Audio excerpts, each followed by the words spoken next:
First of all, I want to welcome all of you to our webinar. This theme that we have this month in our community is nonverbal communication. So that's our focus this month. And so in the next few webinars, including this one, you will notice that we are going to be looking at how we can improve our communication through nonverbal communication skills as well.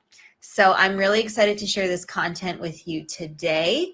And for those joining live, I would love for you to participate in the interactive chat, and we will go from there. So if that sounds good to you, I'm going to go ahead and share my screen.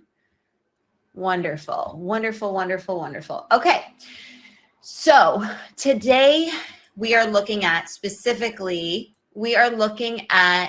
body language and decoding body language, because that is part of nonverbal communication, right? So we want to make sure that we're not just aware of what others are doing with their body language, but what we're doing as well, so that we can make sure that we're putting our best foot forward, that we are in charge of the way we communicate, and we are on top of it, and there are no surprises, and it's not unclear in terms of the message that we want to convey and how we want to express ourselves. So before we go to that, I want us to dive into the fascinating world of nonverbal communication, because understanding this hidden language, right, what we can think of as nonverbal communication as a hidden language, will transform how you relate to others and also how you project yourself in every situation, right? Both in those casual scenarios, just in life, and also in those professional scenarios that we really want to nail, that we really want to, do well in. Okay, so what's nonverbal communication? Well, it is the communication cues beyond just the spoken words, right? So that includes things like facial expressions, micro expressions, gestures, things like hand gestures, posture, eye contact, your tone of voice, the space, proxemics, right? Touch. So we had a challenge in our last month's challenge that people have been doing and are wrapping up right now, but you can still do it, is the expressive tones challenge, the tone of voice challenge. And I highly recommend you check that out, because that is part of the nonverbal communication, but we did that separately so that you really get, laser focus and attention on tone of voice, because I know that's one of the topics that a lot of people, have questions about and ask me about, in addition to nonverbal communication that we're talking about today. But that's part of this, nonverbal communication. You can think of it that way. And research is showing us that about 60 to 90% of meaning that we glean from communication and messages is actually conveyed through our nonverbals.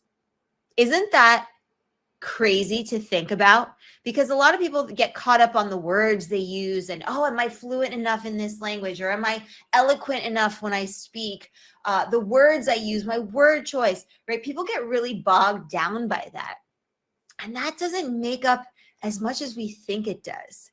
So from that perspective, you also, yes, you do want to have high quality verbal communication, but it doesn't end there, right? There's that whole other part of the equation, which is the nonverbal communication as well. Not to mention the active listening component to communication additionally. Okay, so what are some of the benefits of improving your nonverbal communication? Well, rapport building, building trust, revealing unspoken feelings, right? You can sense when somebody is feeling a certain way, even though their words might say something else. It also impacts it strengthens the impact of your own message as well. So you really want to aim for that, the congruence, right, between what you're saying and how you're saying it and what your body language is saying. You want those all to be at the same level, as opposed to what you're saying is very different to how you're saying it is very different to the way you're expressing it with your posture and your eye contact and your nonverbal skills. So that's something that I really want you to take away from this. And I don't want you to think, nonverbal communication is not some mysterious skill, right? This nebulous concept that we can't quite put our finger on. It's actually not that at all, right? It's something that we do constantly. You're doing it right now. I'm doing it right now. So with this webinar, I want to lay the foundation of how we can be more intentional and effective with our nonverbal communication, because that's going to help us with our overall communication, both at work and in life. And for many of you, that is the goal. That's why you're here. Okay, so I want you to take a look at this. This really outlines it very nicely. This is the 738-55 rule. And essentially, you can see that the biggest portion of this is body language, right? Meaning the communicative power is a combination of all of these elements, right? We have vocalics. You can think of that as tone of voice, what you're doing with your voice. Then you have the verbal aspect of communication, which is the words you utter. And then you have body language. So as you can see, body language makes up for a lot of the communication power that we actually have, which might come as a surprise to you. Because again, I think a lot of people are under the impression that the biggest part of this, pie chart, right, is the words that we utter. And actually, that's not the case at all. And so Professor Meribian is the one who kind of came up with this rule. We call it in communication the 738-55 rule, so that we can see just how important nonverbal communication is and vocalics. And again, those two are kind of under the same umbrella. So very, very interesting. Okay, so in terms of posture, right, maybe this is something that you pay attention to, right, in terms of how you stand up, how you present yourself, both in an online setting and also in a face-to-face offline setting. When you think about good posture, right, we think about an open stance, right? That's open and confident, and your head's up, your shoulders are back, you're relaxed, you're not like super stiff. And then if we contrast that with closed and defensive posture, your arms are crossed. You might be a little hunched over with your shoulders, maybe turned away, not facing the speaker or facing the camera, right? If I presented to everybody like this, that would be very different, right, than what I'm doing right now. So these are things to keep in mind. And you might say, oh, of course, yeah, posture, of course.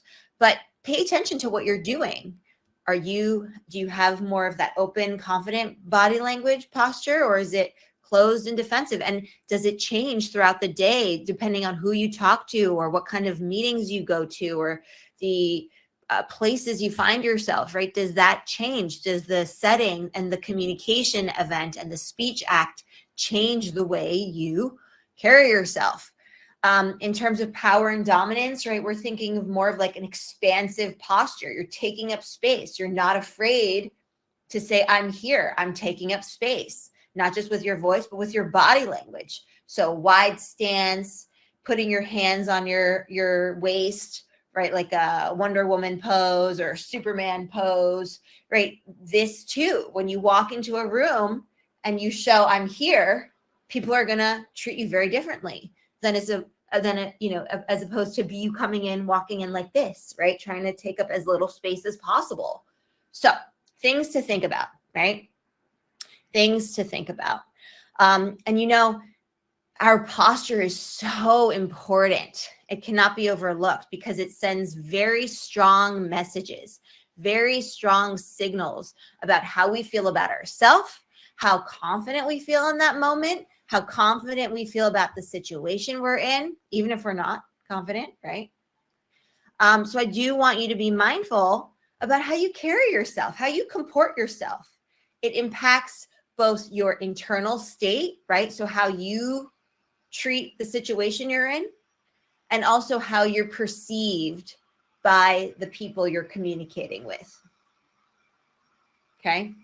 So if you don't feel confident, the last thing you want to do is be showing you're unconfident, you're lacking confidence, because that's going to send, first and foremost, a signal to your brain and reinforce that message of, yeah, not confident, not confident, not confident. And then it's also going to project that to other people. And guess what? People are not going to be as receptive to your message as you would like them to, right? So these are very important, not just for the internal message that you're sending to your own brain, but also to what you're sharing with others. Okay, so here you have an example of the open, confident posture and the closed, defensive posture. And if I could change one thing about this image on the right, he would be a little bit more hunched over, right? A little bit more like closed in. So something to think about. What's your posture like right now? Are you hunched over at your desk or over your phone? Are you sitting, with nice open posture, showing confidence, feeling confident? Take a scan, take a body scan. Okay, so then we've got gestures and their meanings. So you can think of some common gestures like pointing, open palms, hand shrugs, steepled fingers like that. Some people, when they're making a point or at a meeting, right? Something like that. And then we've got emblems, which are gestures with culturally specific meanings. So thumbs up, okay sign, right? In some cultures, these are okay. These are appropriate. These are fine. They're mainstream. They're universal within that culture. In other cultures, they might be taboo. They might have a very different meaning from what you're used to. So these are things to be aware of, especially when you're interacting in cross-cultural settings with cross-cultural people, right? Or interculturally between cultures. So for example, if you are in a meeting and there are people from all over the world, you want to be mindful of what kind of hand gestures you're doing, because in your culture, that might be fine and perceived as okay, but it might be an insult in someone else's culture. So when in doubt, just be more reserved with your hand gestures and those kinds of emblems you use. And if you can, if you're spending time in a certain culture and you want to, acclimate to it and learn the language and learn the culture, then by all means ask, do your research, figure out what are the appropriate gestures so that you don't offend anybody and that nobody misconstrues your message. And then we've got illustrators, which are gestures that enhance verbal messages. So for example, when you want to say, oh, I went on a fishing trip last weekend and I caught a fish this big. I'm not kidding. It was this big, right? So that's a way of kind of, that's that congruence we were talking about earlier, right? So even if somebody asks you for directions and you're like, oh, where's the coffee shop? Do you know where it is? You say, oh, it's straight and then to the right. So head straight down that road and then to the right. So you're showing again, like as if you're in the airplane, right? When they show you the exit signs and this and that, those are illustrators because they help illustrate your message and get that point across. So gestures can add emphasis, they can reveal emotions, and they can clarify your point, which is great, right? Those are all wonderful things. But you do have to remember, and I caution you, that certain gestures can be easily misinterpreted in different contexts. So in different cross-cultural contexts, cultural contexts, industry-wide contexts. So you always want to do your homework and figure out, okay, I'm not sure about this gesture. My understanding is it means this, but I don't want to offend anybody and, do anything wrong here. So I'm going to double check. Okay. Believe it or not, eye contact is also part of our body language, right? Which makes total sense. So when you have strong eye contact, which is something that I really encourage you to strive for, that signals confidence. It shows interest. It shows that you're attentive. It shows that you're paying attention. You're engaged. When you're averting your gaze, right? Somebody's gaze, you're not looking them in the eye. You might be looking at their shoes or your shoes or to the right or to the left or wherever, anywhere but their eyes. That can signal discomfort. It can signal a lack of confidence. It can signal disinterest, like, I don't want to be here. I don't want to talk to you about this.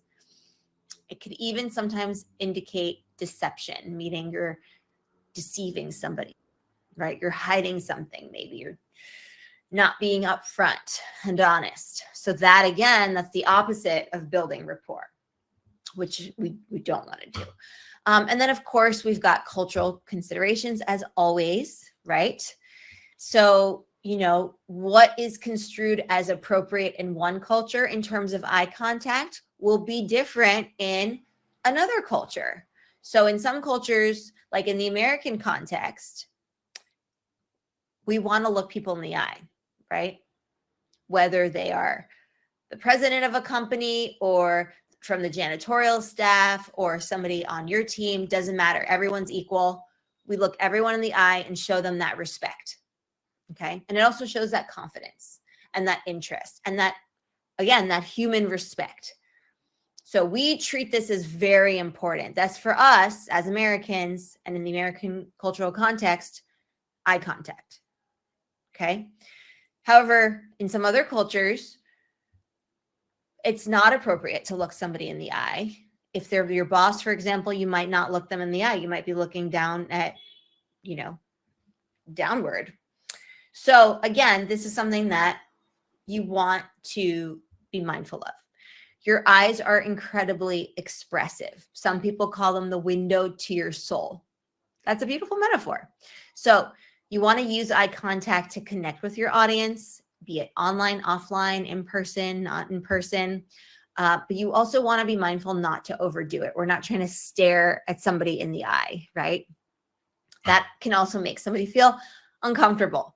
So that's also kind of intimidating if you think about it. If somebody just locks eyes with you the whole time, very, very intimidating and uncomfortable. So what we want to strive for is balance, balance, balance, balance, as always. Now we have personal space and touch. So I mentioned it earlier, proxemics. It's the study of how we use space to communicate.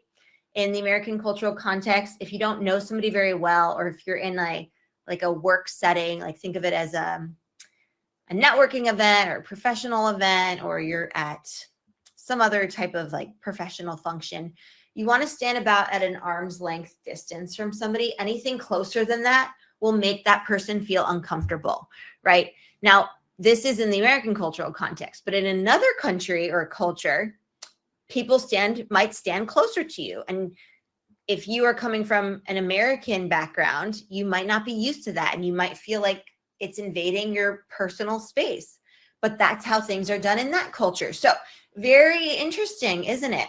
So if I've been and lived in cultures where there's that distance, and then where there's that closeness, and yes, it's an adjustment, but you do have to realize that that's also a way of communicating, and that closeness can be a sign of respect and connection, just as in other cultures that distance can also be seen as a sign of respect, like I'm respecting your personal space kind of thing. The power of touch, right? Tapping somebody on the back and saying a job well done, right? That might convey comfort, support, could convey dominance or affection, depending on the context. So it can mean something different depending on the context and how it's paired with words, what you say it with, in other words, how it's phrased, and things like that. So the space that we keep around ourselves, right, sends signals. And so you want to be mindful of personal bubbles and cultural norms. Touch, while it is powerful, must be used with caution, okay, and awareness of boundaries. So you wouldn't be doing this probably with people that you're not close with, or people that are more of a professional, that you have a professional connection with. But with, with your soccer team, you might high five, you might pat them on the shoulder, or tap them on, the back or whatever. And that's one thing. But again, boundaries, boundaries, boundaries. And then if we want to put it all together, you want to think about congruence and incongruence. So when your verbal and your nonverbal messages match, right? There's that alignment. There's that congruence. You're perceived as more authentic and trustworthy because what you're saying and how you're saying it, in terms of how you vocalize it with your tone of voice, as well as with your body language, your micro expressions, your hand gestures, all of the above, shows that you're authentic and you're trustworthy. Whereas the incongruence, right, that mismatch causes those mixed signals to start to arise. And that might cause some confusion and maybe even some distrust, right? Because if you're, for example, you're saying, I'm so happy. I'm so happy. Or, oh, I'm really sad today. I'm really, really sad today. How weird is that, right? So that's an exaggeration because I wanted to make a point. But, you know, you want to strive for that congruence, that alignment. And of course, as always with communication, and as a general rule of thumb with things in general, context is key, right? So always interpret nonverbal cues within the situation that you find yourself in situ, right? In that situation, as well as within the cultural context and the cultural setting that you find yourself in. And you know, nonverbal communication is not about single signals in isolation. We gather meaning from everything, right? The whole picture, from the body language, the tone of voice, the words we utter, the word choice, the environment, and any other contextual cues and clues we have. So the goal should be to strive for congruence, for that alignment, but also always be aware of context. That will serve you well. Okay, so let's look at some practical exercises to improve self-awareness of your body language, because we don't walk around with cameras on us all day and then get to analyze what we do and say and how we did it and how we said it. So that's something that, you know, we need a little bit of introspection on, perhaps, particularly if you are wanting to improve yourself, improve your communication, improve your nonverbal communication. So the first thing I would recommend is the body language journal. Okay, so this is an exercise you can do right after this webinar. So maybe you have like a small notebook that you can carry around with you, or use a notes app on your phone or your device. And then throughout the day, just whenever you have a minute, jot down any observations that you perceive about your body language during different interactions or situations. For example, oh, when I walked into the coffee shop this morning, I was, you know, really confident and positive, and I had my posture was really good. Oh, but then when I went and I had that performance review with my manager, I didn't feel as confident. I felt like maybe my posture was a little bit closed off, right? So being mindful of this is very important. What did you do with your posture, your gestures, your eye contact? How did you use space, right? What were the proxemics like? And then afterwards, reflect on that. So do your nonverbals align with how you want to be perceived? Are there any patterns that emerge? Like in certain scenarios with certain people, you are more confident, whereas with other types of situations and other types of people, talking about maybe more serious topics in a more high stakes setting, it's a different way, right? So start to paying attention to those patterns, because that's going to help you decipher, you know, how you are going to be ultimately in command of your nonverbals and your verbals, and seek that alignment. Then we've got a video analysis. So you can record yourself. Maybe you're giving a short presentation. Maybe you're having a conversation. Maybe you're sitting in a waiting room waiting for an appointment, right? Analyze the recording, and first do it without the sound. So you can just pay attention to your body language. What's your body saying? And then watch it a second time with the sound, so that you can see the pairing of sound, tone of voice, you know, like the words you utter as well, in addition to the body language. And then take some notes. What are some of the strengths that you see? Are there any distracting habits or any nervous gestures? I don't have a pen on my desk right now. I do. Do you kind of like play with your pen when you're talking to people? right? I sometimes see people do this, or they're like, I can't do it, but they're like, turn it around and around and around, right? That might feel good to you, like you're releasing some nervous tension, but to the person talking to you, that can be very distracting, right? So is there anything like that that's happening? Pay attention to it. And in our group coaching sessions, we record the sessions, which is super important to see not only progress throughout each of the sessions, but that way you also see your nonverbals and your verbals. You get to analyze, in addition to the feedback we provide and what we do, the feedback in the sessions themselves, you also get to analyze what you're doing. And it makes the learning process that much stronger.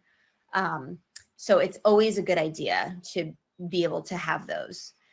Yeah, so that's great. And then we've got mindful movement. So think about just a simple activity that you might do any day, every day: walking, brushing your teeth, maybe doing your workout, making a cup of coffee, and perform that activity while you're being fully present in your body. So you're not distracted with something on your phone. You're not talking to somebody, as you're doing those activities. Notice things like your posture, tension in your muscles and your facial expression, like in your facial muscles as well, hand gestures, any unnecessary movements. And this will help you build awareness on how your body operates when it's on autopilot. So in other words, when you're just going through the motions without actually being present and thinking about, oh, how I feel. How do I feel right now while I'm doing this? Right. So I really encourage you, or the next time you get up and go over to, the water dispenser and get your water, how do you do it? Are you mindful? Are you fully present in your body? What's going on? Okay.